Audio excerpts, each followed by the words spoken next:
propriedade do governo e empresa nacional de transporte da França. Esta conclusão foi posta em dúvida. Na revista francesa de notícias Le Point, vários repórteres começaram investigações próprias, mas ninguém no aeroporto foi autorizado a falar com eles. Até os nomes das testemunhas oculares eram mantidos em segredo.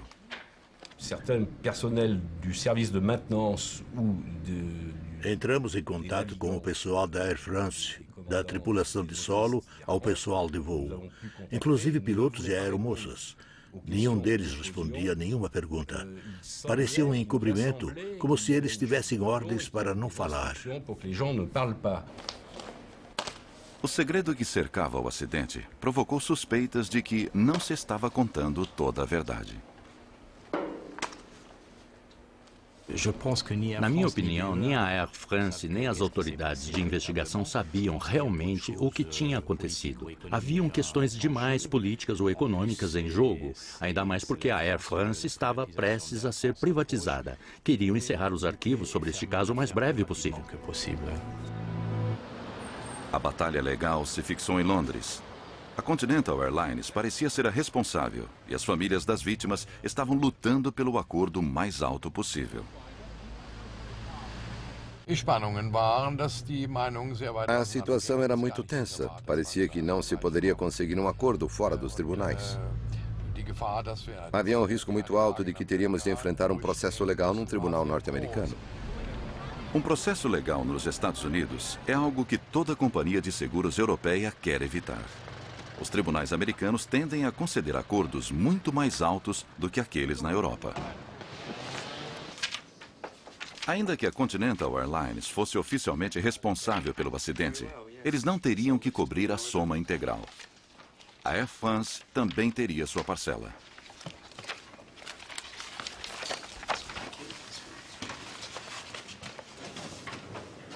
Os advogados trabalhavam dia e noite. Um acordo foi obtido após alguns meses. É menos do que se poderia ter pago se as coisas fossem em frente até a conclusão final nos Estados Unidos. É o meio termo, chamamos de meio Atlântico. Temos um acordo por uma soma de dinheiro que será paga a cada requerente. Eles terão seu dinheiro dependendo do cumprimento de uma série de condições. Lembre-se, nós tínhamos um caso. Foram pagos reembolsos por danos de até 8 milhões de dólares em troca da renúncia a futuras demandas.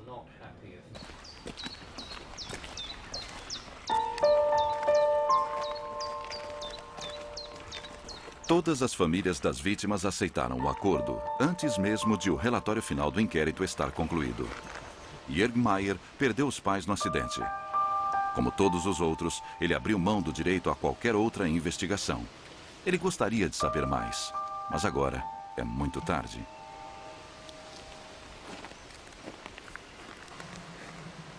Schuldfrage ist lange Zeit außen vor gelassen worden. A questão da culpa foi deixada de lado por muito tempo. Acho que essa questão um dia será levantada. Se todas as medidas de segurança que poderiam talvez ter evitado o acidente tivessem sido usadas, o desastre não teria acontecido. Isso me incomoda, me deixa zangado. No fim, a questão da culpa tem de ser considerada.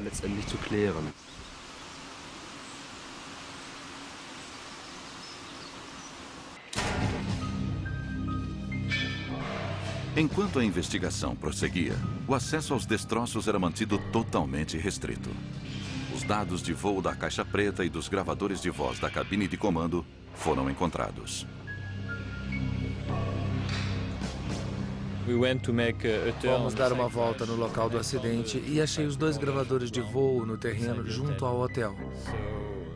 Aí, a polícia veio e selou os gravadores de voo. E mais ou menos às 11 da noite, fomos para a BEA e começamos a fazer a leitura dos gravadores de voo.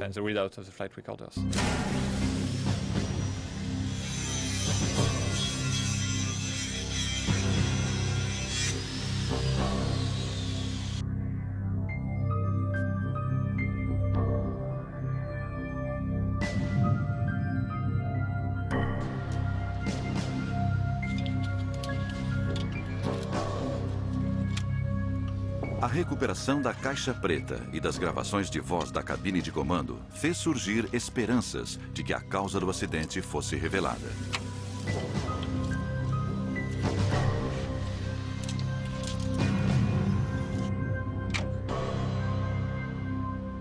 Após filtrar o ruído com um computador, as gravações forneceram um relato arrepiante dos últimos segundos do voo. Torre, Air France 4590, pista 26 direita, vento 090, 8 nós. Liberado para decolar. Cabine, todos prontos? Cabine, sim. Temos reaquecimento 4. Cabine, sem nós, V1, cuidado. Torre, Concorde 4590, há chamas em sua traseira. Cabine, positivo, falha do motor 2.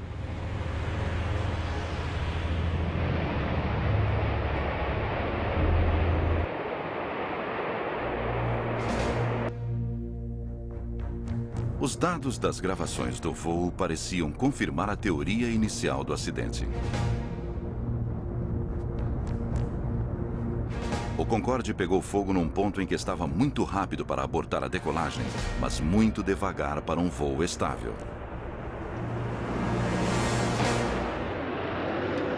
Um ano e meio após o acidente, o relatório final da investigação foi publicado. A esta altura, todas as famílias tinham sido pagas conforme o acordo e o caso estava encerrado. O relatório concluía que uma simples barra de metal derrubou esta maravilha tecnológica. O metal desprendeu-se do motor de um avião da Continental Airlines durante sua decolagem.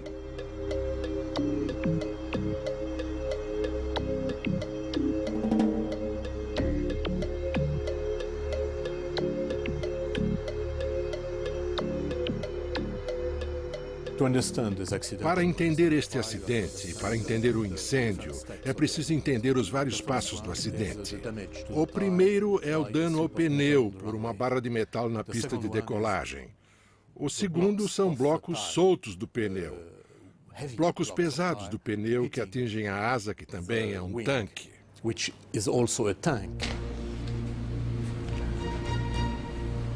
O relatório oficial tinha quase 400 páginas e oferecia uma extensa coletânea de dados.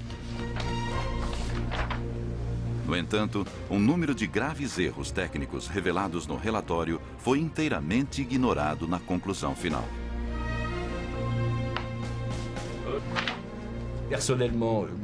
Pessoalmente, voei no Concorde várias vezes, mas depois do acidente, não voei de novo nem de graça. Fiquei com medo, justificado ou não. Enquanto não respondessem as perguntas sobre o acidente, era preciso questionar. A aeronave supersônica ficou pousada por mais de um ano.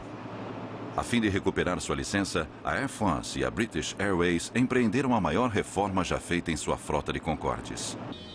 Painéis de Kevlar ou aramida foram inseridos nos tanques de combustível para torná-los seguros. Novos pneus foram produzidos que, em caso de acidente, se tornariam pequenos pedaços inofensivos. As duas companhias aéreas estavam dispostas a pagar o preço que fosse para manter o Concorde operando. No total, gastaram-se 150 milhões de dólares em modificações de segurança. Em 7 de novembro de 2001, o novo Concorde estava de volta à pista de decolagem. As companhias aéreas estavam desesperadas para esquecer o acidente e encarar o futuro.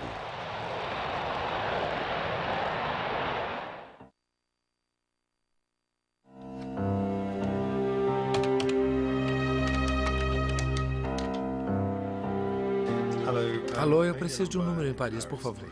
Mas o jornalista David Rose não estava convencido de que mesmo essas melhorias teriam evitado a tragédia. Os resultados de sua pesquisa contradiziam a explicação oficial.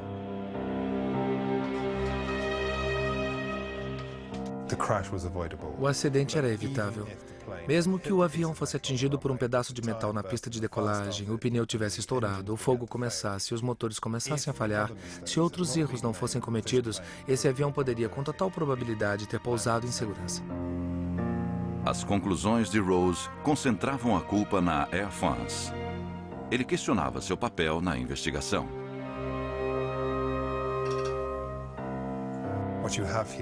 O que se tem aqui é um governo que tenta proteger seus interesses e está muito ansioso para que o mundo não acredite que empresas governamentais cometem erros importantes.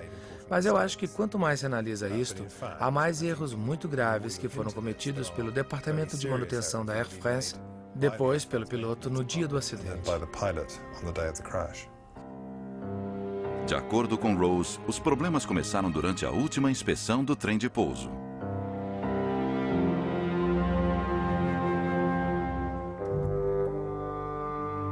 É um item absurdo de negligência, eles simplesmente deixaram de fora este componente vital.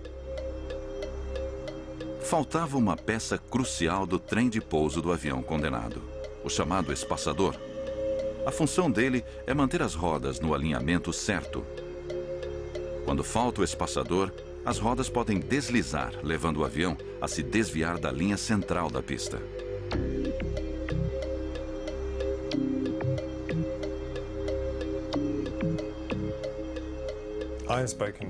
Eu falei com um razoável número de tripulações de voo e tripulações de solo dos dois lados do Canal da Mancha.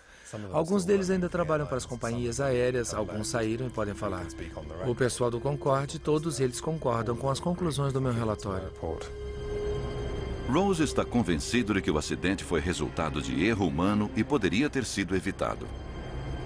John Hutchinson concorda com Rose. Ele foi piloto de Concorde na British Airways durante 15 anos.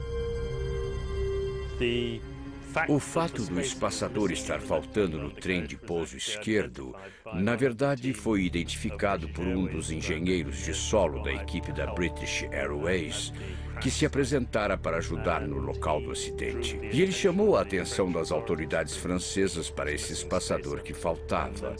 E, subsequentemente, esse espaçador foi encontrado num hangar. Hutchinson acredita que mero descuido durante a manutenção em Paris pode ter posto a vida dos passageiros e tripulação em perigo desde o início.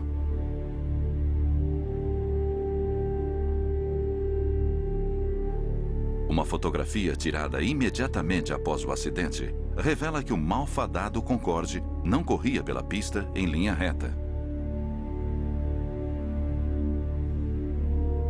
Sem o espaçador para dar estabilidade, as rodas dianteiras da esquerda começaram a bambear, como as rodas de um carrinho de compras. O Concorde estava com sérios problemas muito antes de atingir a barra de metal. Acho que o desequilíbrio que foi provocado por aquele pneu estourado, combinado à falta do espaçador, foi bastante significativo. E acho que isso levou a que as rodas se inclinassem e arrastassem o avião para o lado da pista. Devido a seu formato, o Concorde exigia maior velocidade para decolagem do que um 747. Como qualquer outro avião, tinha de acelerar numa linha absolutamente reta. O Concorde